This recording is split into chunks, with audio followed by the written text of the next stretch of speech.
So let's go check in with Jaclyn Allen. Jaclyn, how's that watch party going? Is it starting to shape up there? It's really getting started here, and people seem to be very excited about this race. I'm live here at the Denver Marriott West in Golden, and this is one of those, as you said, very contentious races, one of the biggest races, congressional races in the state this year, with millions of dollars being poured into both campaigns. Joe Coors reportedly put more than $3 million of his own money into his campaign. Some people said he was trying to buy a congressional seat, his critics. He said that's what he needed to do to be competitive with three-term incumbent Ed Perlmutter. Now, Coors has really stressed his business background, his acumen as far as it comes to business. He was the former CEO of Coors Tech here in Golden. He's saying that he knows how to create jobs, and he's also stressed the idea of making sure we can still have the American dream. Now, this party is just getting started here. It will be interesting to see what happened. As you said, this is a very working class district that includes Lakewood, Arvada, and Aurora. Redistricting last year made this district lean Republican as far as voter registration, and that could have an impact on this race. However, as you said, Ed Perlmutter is a very good campaigner. In past races, he's won by a 10-point margin. But a lot of people are looking at this race. At one point, Republicans thought this was one of the races they could flip from a Democrat seat to a Republican seat.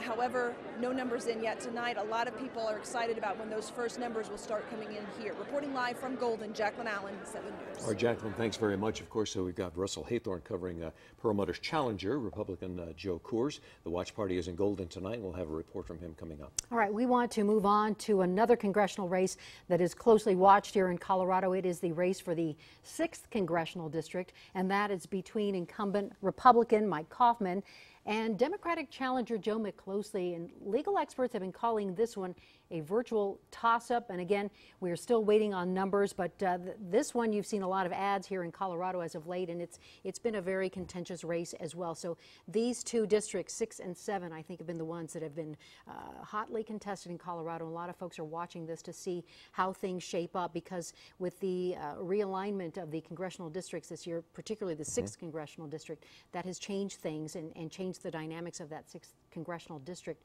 where it's more of a balance rather than being more of a Republican district beforehand. Joe McCloskey's camp is closely watching the results from the Red Lion Hotel in Aurora. And 7 News reporter Lance Hernandez is there with them now. Lance?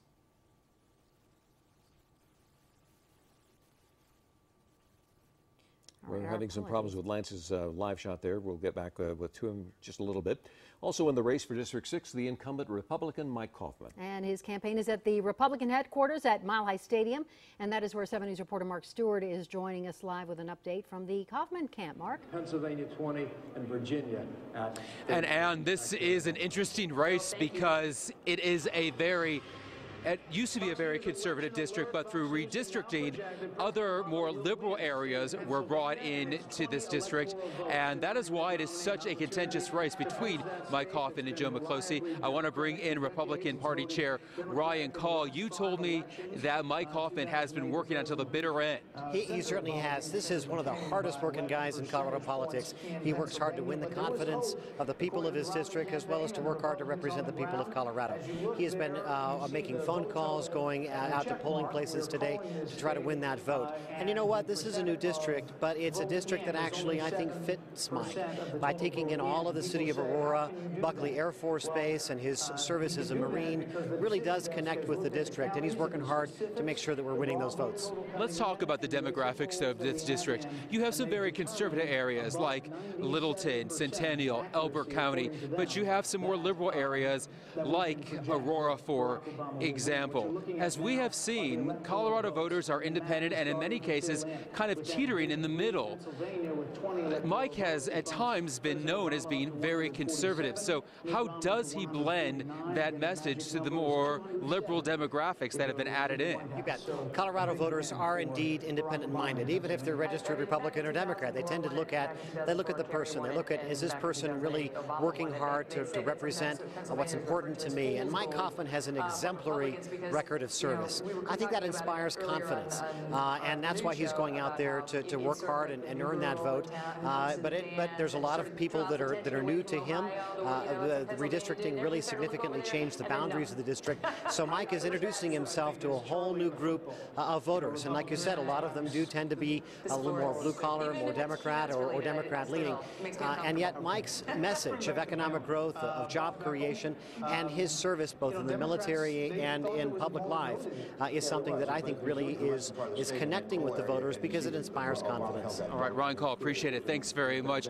Mike and Ann, as you have been saying, nationally this is seen as a very close race, and I think that the demographics really emphasize that point. So while there's a lot of attention on a close presidential race, these congressional races are just as contentious. Back to you. All right, Mark, thanks a lot.